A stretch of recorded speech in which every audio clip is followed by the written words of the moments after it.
છે. કા ભગત માથે ધોમ ધકે અટાણે કેમ વળી? અટાણે તો મહાદેવ ને પૂજારી બે હુતાઈ છે. ભગત ની ભક્તિ બહુ ભારે બાપા. લહેરાને કઈ ખબર નથી લાગતી કા? હશે વાલા, હંધુઈ જાયણાનું તો દગ છે. આવ ભગત, હવે કઈ ગમ પાડો. મેલું ટાણું છે ભાઈ. કોને તા? તબાગોર. ગુર બાપા પોતે?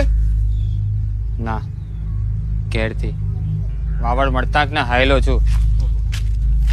હાલો હાલો હાલો, જટ હાલો.